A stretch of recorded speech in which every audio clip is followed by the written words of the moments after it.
Welcome to this, my next video in my Mountain Gold Australia series. I'm now in a known gold area. What I'm looking for are pockets that have been overlooked. And having walked a good 2 to 3 kilometres from where my vehicle is parked, I'm now in an area that is probably virtually untouched.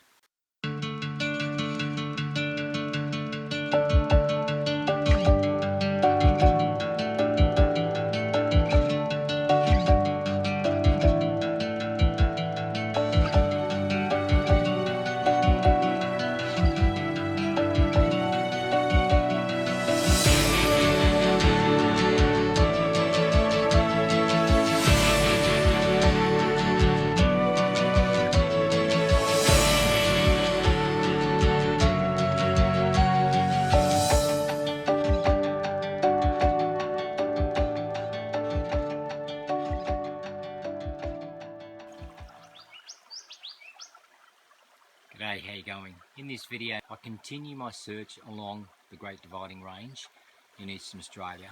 I'm in a known goldfield this time. My focus today is not so much finding gold where gold has not been found before, but for me, number one, I've never prospected here, but what I'm looking for is something that has been missed, something has been overlooked, and today I am targeting crevices, but what I'm looking for is a crevice that has a lot of gold in it.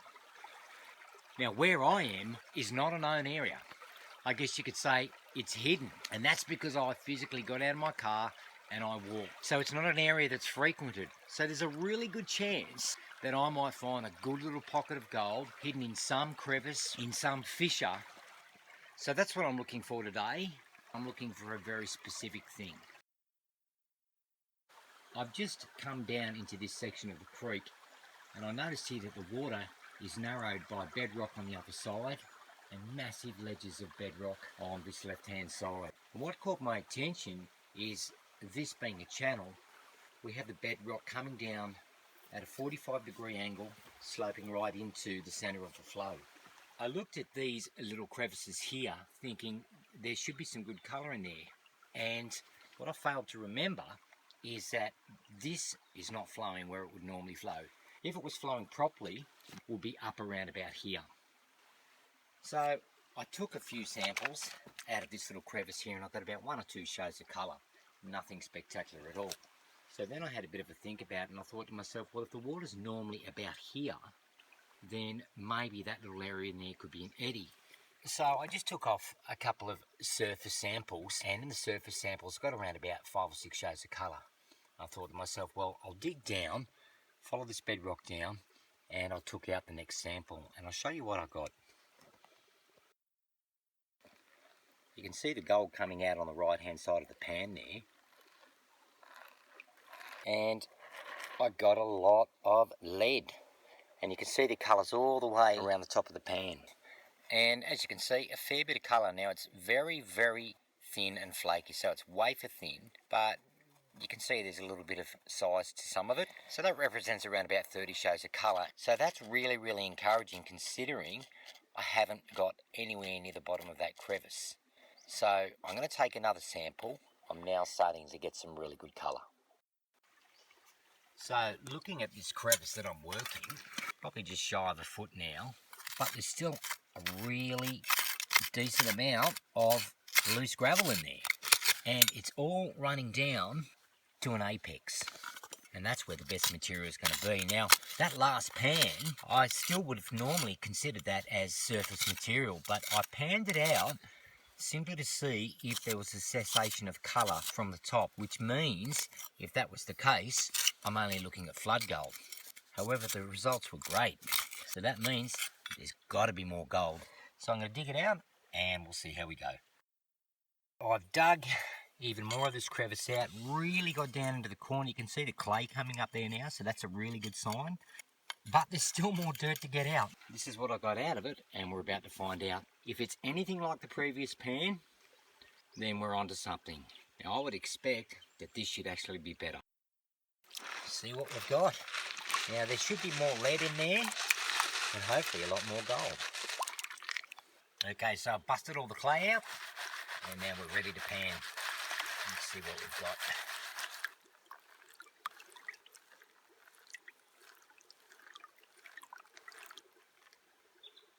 Oh, and I can see some gold, I can see some lead as well.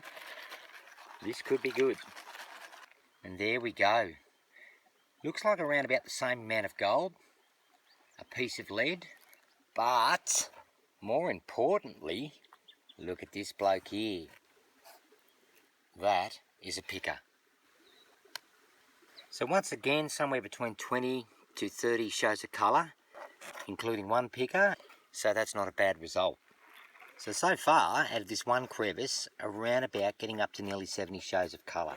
That's not a bad little crevice. I'm going to give this crevice another go and see if we can get more gold out of him. So now continuing this same crevice, which is now already shown 2 consecutive pans with about 30 shows of colour. I'm now getting even deeper into it. And if you look right down there, I'm right on the clay, which is sitting on the bedrock. And there's still heaps of it. Just stuck to my crevicing tool there. And there it is all there, and that looks like some pretty good gear right there. So pretty excited. Hopefully we'll get another good pan. So I'm going to fill the pan up and we'll see how we go.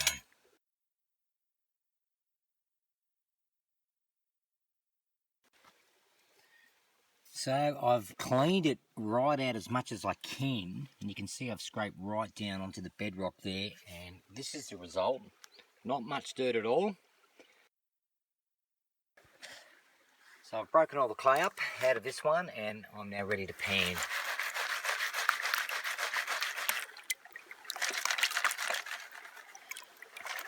So here we go. This is right down the very bottom of that crevice. And it appears that I've pretty well got the lion's share out of that crevice. A few more little shows of colour, but not much at all.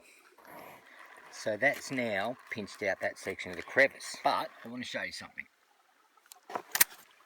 Looking at where that crevice is, the normal water level is around about here, so therefore I thought this might be a bit of an eddy. So that got me thinking, if this is where the normal water level is, around about up here, that's why I've got an eddy here. But now let's consider where the water is when this creek is in flood. The results we had, right down there at the water level, 2 or 3 specks. As we move up here, so far we've got about 70 plus shows of colour out of this small section of this crevice. But the interesting thing is this crevice continues up through here. Now if the colour has increased up here from down there, then it could stand to reason that it could actually continue to increase the further we go up into this bench. Now that's where it stops, but even this pocket here could actually have more colour than this slightly lower section. So the next step now is to open this section here up and we'll test that theory.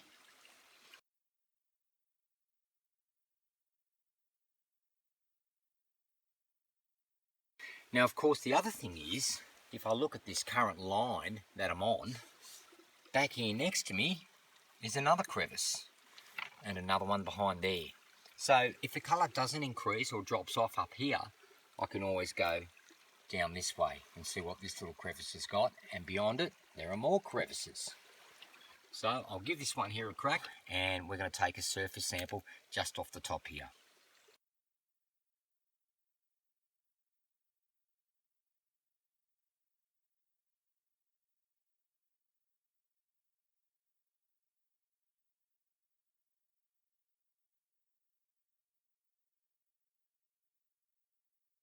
I've now got right down into a little corner there at the top section of this crevice. I also busted out some loose bedrock which was just sitting in this section here. Still a little bit of dirt there as well, because it had slight cracks and small fissures. So, you know, they're places that gold can get caught. And what I've ended up with is around about a quarter of a bucket of dirt, and we'll pan that off now and see what we got. This is where the best colour should be, in this pan. Now we've already seen that the top half of this crevice isn't as good as the bottom half, but there still should be some nice colour in this pan. Probably not as much, but we're about to find out.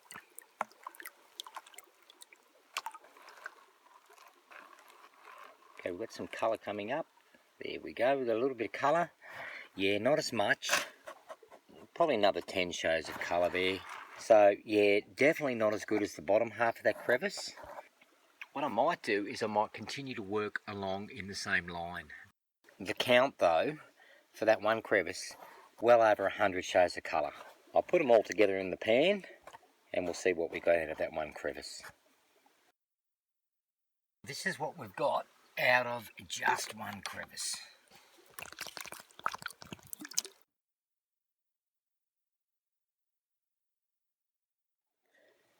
So that's not bad for one crevice. Some really nice colour there. I'm going to continue to search and see if we can find another good crevice.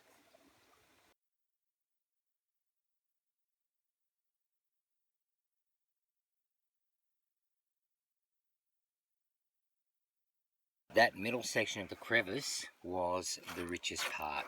Theoretically, if I follow that in a line, upstream or downstream to the next crevice, then this should be similar colour. So I've now finished with this crevice here, moving along the same line, in other words around about the same height from the water level, along the edge here, following this bedrock. I've identified another area, probably 15-20 metres from the first crevice. And this one caught my attention because look how deep it is. So this is around about the same line. Now I took one sample there, very thin crevice as you can see, and it continues all the way under that floater, all the way down there. And have a look at that. Absolutely jam-packed, full of floaters, and continues all the way down. And I'll show you what I got.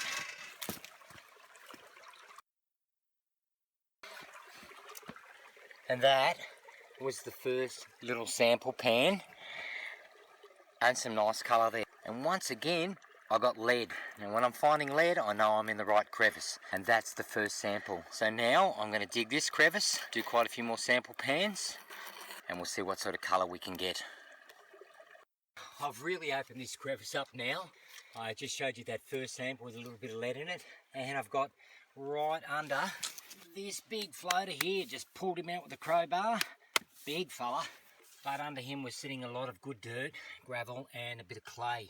So that now gives me almost a full bucket of dirt. I'm going to pan that off, reduce it down, and we'll see what we get. Okay, so I've now reduced that full bucket of dirt down to this one pan and have knocked out all the clay and the mud and the silt. Pretty keen to see what's in this one, because this will confirm that I'm now moving on the right line. And if you have a look in the right hand corner, there's colour coming up, and also in the left hand corner there's good colour, and I've got a significant amount of dirt still left in this pan. So it looks like I might have found a golden line of crevices, and it's looking pretty good. Now let's see what we've got. And I can see lead there already. Oh yes, and we've got some colour. We've got some bigger colour. So yep, I'm on the right line, around about the right level above the water. And it just seems that if I follow in that same line, testing any crevices, then they seem to be producing gold. And once again, probably about 20 shades of colour and a nice big flake there. A nice line of crevices. All I've got to do is follow that same line above the water level and try every crevice. I've now taken the third sample out of this second crevice, and you can see how deep this little tiny thin section is, and I've got a lot of dirt out of it. Another half a bucket of dirt. We got lead and gold out of the previous pan, so there should be hopefully more lead and more gold. Now this one's only half a bucket. We'll go and find out. So this is now my third sample out of that second crevice. Let's see what we got. Now this is right down on the bottom. Fair bit of clay in this one, and have a go at that. Have a go at that. Some really nice colour already coming up on the left hand side. So this could be a good pan. Definitely on the right line, just above the water level. And there we go again, on the right hand side of the pan, another piece of gold. So looking good, looking really good. So let's see what we've got. Oh, we got some nice gold coming up there. Oh wow, look at that. There we go. It's getting bigger. the flakes are getting bigger. So there we go, probably a good 20 shades of colour there again. Well, I've got a bit of work ahead of me now. I'm going to continue working this crevice. So what I'll very quickly do is I'll put all the gold in from this second crevice in the pan. I'll show you that, and then I'll put all the gold from both crevices today. This is the gold out of the second crevice so far, so that's 3 samples there, and getting some nice big flakes.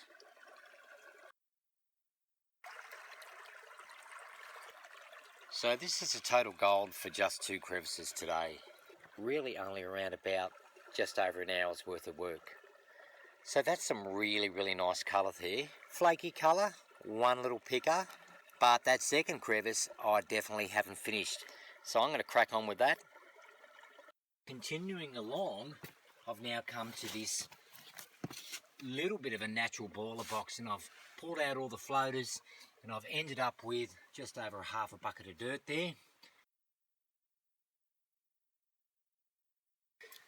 So I panned that out there, and I got around about 30 to 40 shades of colour.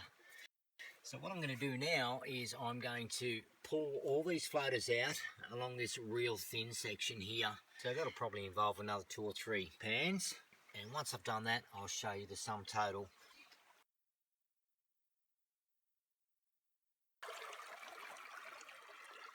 So I've done a few more pans out of that second crevice, and this is some of the colour that I've been getting. Very flaky, wafer thin. So I've done that second crevice, which is just down in there, and looking back at the first crevice that I did in there. So travelling along the same line between the first crevice and the second crevice, I've found this one here. Now I've cleaned it out, and I've taken a sample pan. I've just basically taken the bottom material, and I'll show you what I got.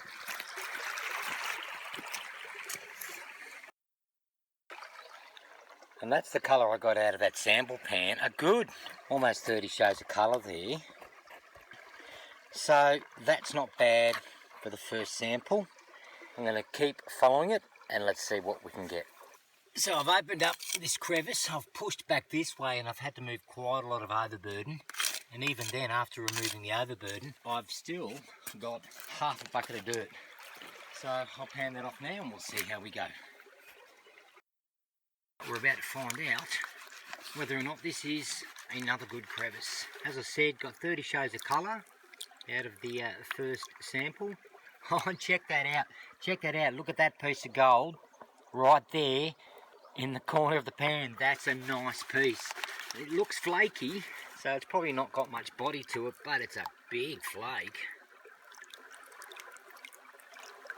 Oh, look, there's a lot of colour coming out on that left-hand corner.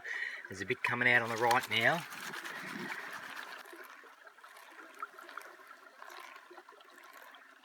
Yeah, and there we go, there we go. Nice big flake. Couple of bits of lead. Not a lot of gold there, but a big enough flake to keep me interested, that's for sure. 15 shades of colour there, thereabouts, and one of them is a really nice flake. So that's a great second sample. I'll definitely take more dirt out of this crevice.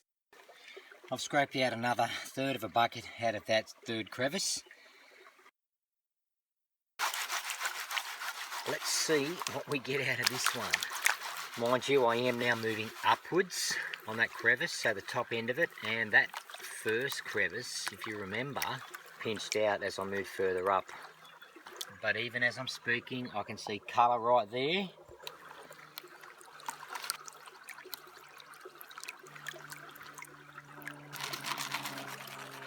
Rightio, what do we got?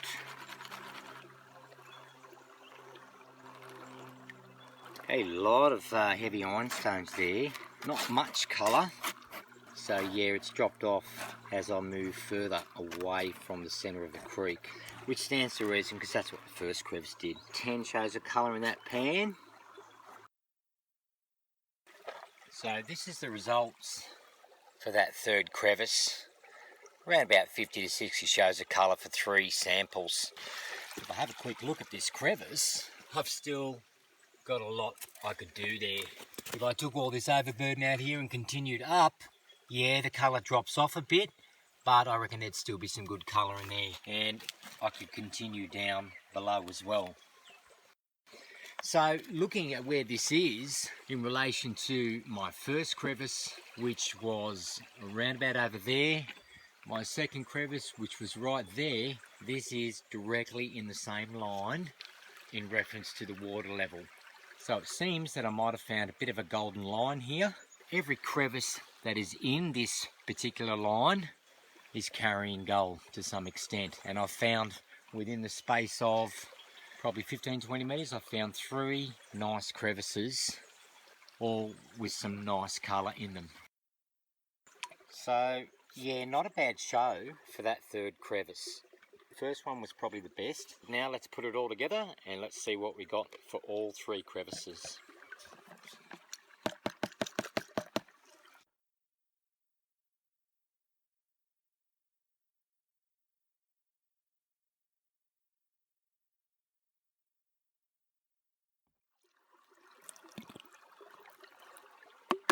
Lots of colour in that pan, looks great, doesn't it?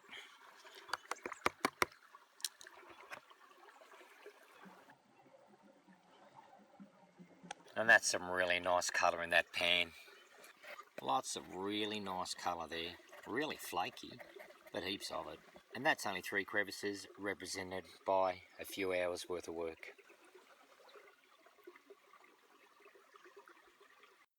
I'm really happy because I've now found another great place to come and prospect in the future. And that's kind of what this series is about.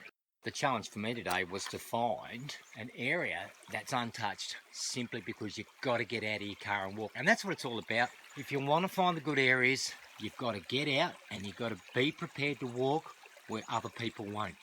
They're the areas that are untouched. And, you know, it's only a matter of time until you find a really, really good pocket. So thanks for joining me today on this episode of Mountain Gold Australia. Found some really nice mountain gold today in some nice little pockets. Join me as I continue the search. In the next episode, I'll be looking at a new place, a place that I've never been to before. And that's the challenge for me, is finding gold where I've never found it, finding gold in areas that have been either forgotten or are just unknown. But it's not just that, as this video here shows today. It's about finding little areas within known gold areas that people don't know about. And all it really takes is a bit of effort, whack a backpack on, walk down a creek, up a river, down a gully, up a gorge, and get into those spots that other people just don't go. And that's where you find the real treasures. So thanks for joining me. It's been fun. I'll see you in the next episode. Thanks for watching.